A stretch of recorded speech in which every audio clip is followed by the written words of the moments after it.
Ladies and gentlemen, today's shitty album review is for one from a Disney Channel star whom I have not yet mentioned. She just might be the disproportionately excessive lather of fecal matter icing on this one atrocious musical dessert we call Disney music. In layman's terms, the worst one of all. Her name is Selena Gomez. I heard about her sometime over a year ago. Forgot about her for a while, then heard of her once again just about a month ago from the little sister of one of my friends from high school. She's the same one who is into that piece of plastic singer referred to as Dookie Lavatory. Selena Gomez is in a near fictitious band called Selena Gomez and the Scene. That has to be one of the most derivative names for a band I've heard of. The name of the album to be reviewed today is called Kiss and Tell. That alone tells you what kind of songs are packed into the CD, which I rented a copy of from my local library. I'm not putting any money towards this little runt. The cover for this album is absolutely lame.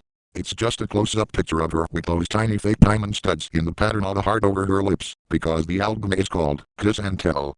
Lol. This is a child star from the Disney Channel. Disney is a $60 billion company. They could have done anything for a cover, but no, they just took a picture that anybody selling methamphetamine off the street without arms or legs could have done. I could have took the same photo too, but that would open a can of endless DMs from all the bitches who won't be able to get enough. The international version of the cover is somewhat worse than the standard edition. Why the fuck would they even bother changing the cover for it anyway? Now that the album cover is out of the way, let's discuss the shitstorm that is the music. Holy shit, this album sucks. One thing I feel I should mention is that not one track reaches 4 minutes in length. That's how you know it's musically and compositionally fake and corporate mechanical pop. The album starts off with the opener, Kiss and Tell. To begin, this track's opening riff rips off the opening riff for Port Royal by Running Wild. How creatively deceitful the songwriters are to their airheaded Disney Channel Rugrat fans. The third track, Falling Down, has these irritating whispers like she's the Romantics, that shitty new wave band from the 1980s. By the fifth track, it's perfectly clear every song on this album is going to sound the same. I kept having to drop ice cubes down my shirt, like D.W. Reed, not to fall asleep from all this modern rock blandness. The synth parts of this track, along with the whole album in general, are terrifically standard. The producers didn't do a goddamn thing to make any of them stand out. They are just included to create this overkill of pop rock sheen, attempting to mask the lack of songwriting talent amongst all the Hollywood lums you will skim through into the tinsy credits page. Naturally is supposed to be one of the lead singles from this album, but I at the moment can't even recall how it went. I say this, despite probably having heard the song somewhere on some intercom, whenever I'd go to the mall to purchase real music from one of my local music stores, or GameStop. Track 7, The Way I Loved You, is a cookie cutter, 100% generic, soulless, depthless, plastic, quote-unquote love ballad. I say quote-unquote, because you should know by now that behind all the illusions, Disney has only its heart in the ink that emits from dollar bill prints and truly hates the world of music and art. They are nothing more than a secret recruiting tool for preps and semi-preps. Here are some of the lyrics. Letting you go is making me feel so cold. Hearing I've been trying to make believe it doesn't hurt, but that makes it worse. Yes, I'm a wreck inside, my tongue is tied, and my whole body feels so weak. The future may be all I really need. What is that supposed to mean, when she says the future may be all I really need?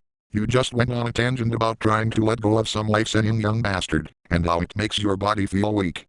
Then, you pull this half-winded solution out of your ass about the future, but you are so vague about the future in question, or rather, what specifically from the future you are going to benefit from. Every line from the song is derivative, anyway. After that song, the track More comes on, which I like to call the nearly disappearing song, because it's that generic and inconsequential. And A Blonde's lyrics are a load of bullshit and rather racist towards white people. Basically, she takes note to all the non-serious stereotypes made up about blonde-haired women, and men, if it ever gets to that, and passive-aggressively makes an assertion that she should reincarnate in the next life as someone with blonde hair. That way, she'll have a better life. Really, it's that stupid. Several more tracks succeed, as a blonde, and are very dull, as far as musical distinction goes. All I can hear is an inflated production console job. The band itself is so unoriginal and derivative. There is no personality to the backing music whatsoever. It's an eggshell of what the preceding generations of rock bands have amounted to. This album's music and format are so bland. This album is nothing more than a Build-A-Bear in the realms of the recording industry. She didn't write any songs. There wasn't even a set band during the recording of this shitty record. By the way, where are the fucking solos? The subgenre for this album is supposed to be plain, basic, rock, or pop rock, to be more specific. Guitars are the instruments that carry the song, for over 99% of this record. 50 plus musicians for this record session, and not one break for a guitar solo. What a shitty world the music industry has turned into. This little girl doesn't even have star power. Just look at her. Overall, the message for this video is that Selena Gomez sucks. Her band's music and her singing are both ass, and she should be put in prison with all the other hack jobs employed by Disney. If you listen to this album, you are a loser.